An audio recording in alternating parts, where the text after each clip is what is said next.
Eu vou contar uma história que ela é um pouquinho genérica, que agora tu me fez com essa pergunta, me fez lembrar, que é assim, eu como gerente de banco, aquela coisa de trabalhar de terno e gravata, ter uma profissão que tem um estereótipo, né, e eu sempre pratiquei muitas atividades paralelas, né, na minha vida pessoal, né, e muitas vezes as pessoas se surpreendiam comigo com relação a essas questões. Por exemplo, eu sempre andei de moto. Eu cheguei a correr de moto em de circuito fechado de autódromo, né? E quando as pessoas descobrem isso, que aquele gerente de banco de terno e gravata de segunda a sexta sai fazer uma viagem de moto no final de semana ou correr de moto num autódromo, isso parece que não casa muito bem. Eu sempre gostei muito de fotografia. Com o passar do tempo, eu acabei implementando novas atividades na minha vida, e isso mesmo ainda trabalhando no meu serviço antes da aposentadoria.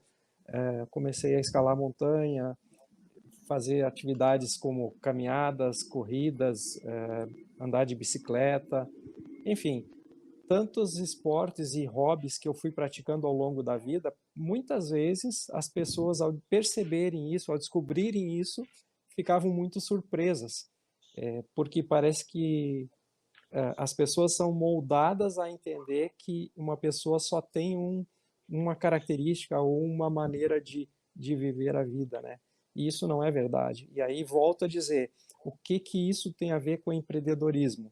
No nosso dia a dia, das nossas vidas, o tempo inteiro a gente está criando, a gente está desenvolvendo novos caminhos, a gente está construindo novas histórias, né? E essa construção permanente é o que nos molda o dia de hoje, né? Tudo que eu sou hoje é uma soma de tudo que eu fiz no meu passado. Então, quando tu fizesse essa pergunta sobre algo inusitado ou algo curioso, eu sempre vi como as pessoas se surpreendiam com algumas coisas que elas não conheciam daquele gerente de banco, daquele profissional.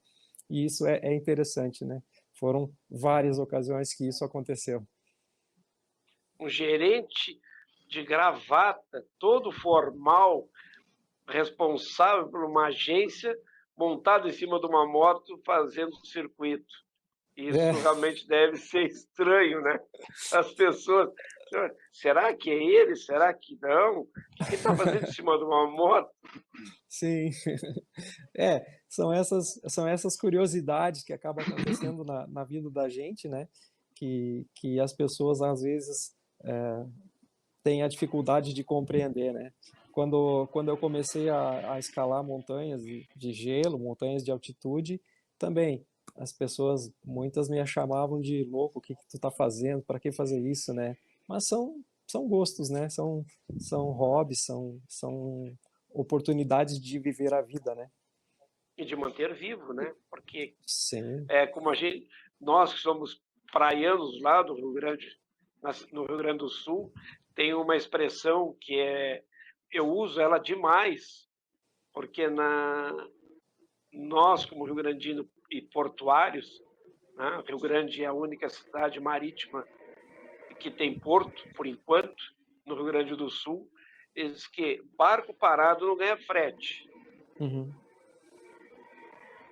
senão enferruja. Tá? Então, nós lá usamos essa expressão, e essa expressão até tem um detalhe interessante, Nelson.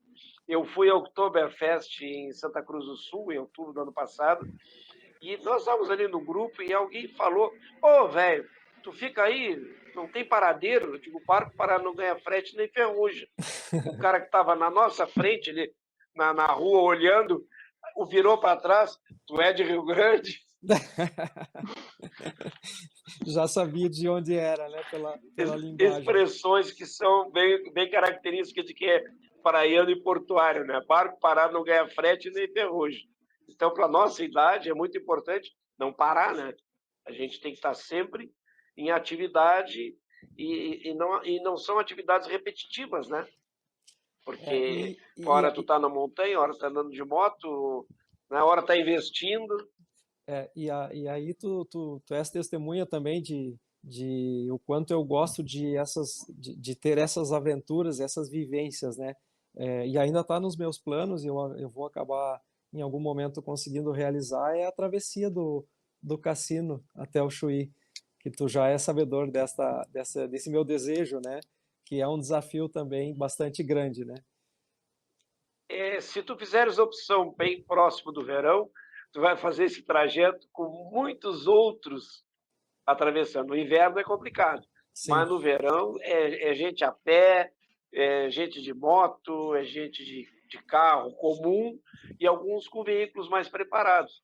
Então, essa travessia de 250 quilômetros na maior praia de extensão do mundo, que é a Praia do Cassino, na cidade do Rio Grande, isso é um desafio bastante grande. Eu não tive ainda a oportunidade de fazer, porque precisa, na minha opinião, um veículo mais adequado, mas é com certeza um belo do desafio. mas o meu desejo é fazer com mochila nas costas e caminhando, né?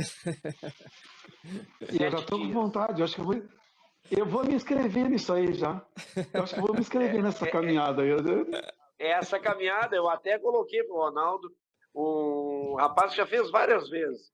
Ele tem um carrinho, tipo carrinho de feira, onde ele leva a barraquinha dele, ele arrasta aquele carrinho, e com rodas mais largas, que é para não trancar na areia, e ele leva comida para 7 dias.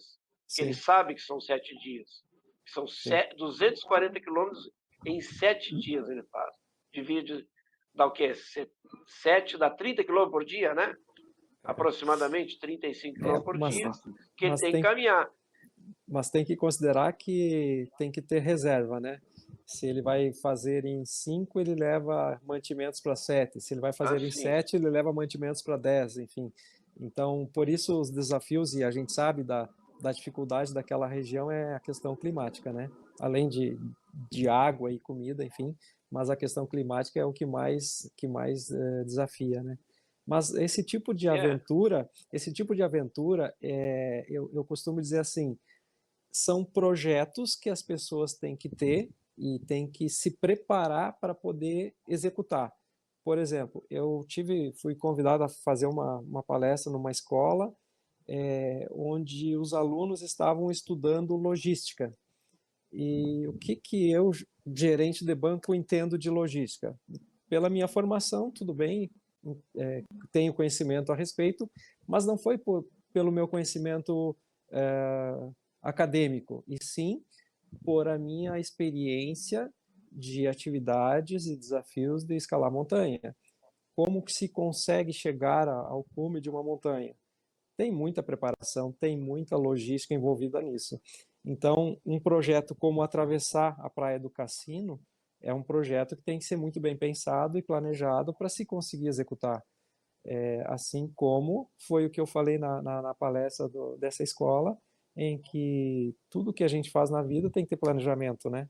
Se a gente pensa assim que vai viver o dia, um dia após o outro sem planejar nada, a gente não vai chegar a lugar nenhum, né? Então, é interessante pensar dessa forma, na minha opinião. planejamento é uma das minhas especialidades, né? E, inclusive, no planejamento eu sempre pergunto, onde tu pensas que estarás daqui a 2 anos? Uhum, No mesmo lugar que estavas há 2 atrás, quer dizer, 4 anos fazendo a mesma coisa? Né? exato. Então, o planejamento é muito importante. Dentro do planejamento, tem que preparar a logística, Uhum, porque tem que saber de onde vêm os recursos, né, que tipo de equipamento eu preciso para fazer uma travessia ou subir lá no morro. Eu fiquei sabendo outro dia que quem faz o Everest sobe com uma latinha de Coca-Cola na mochila, né?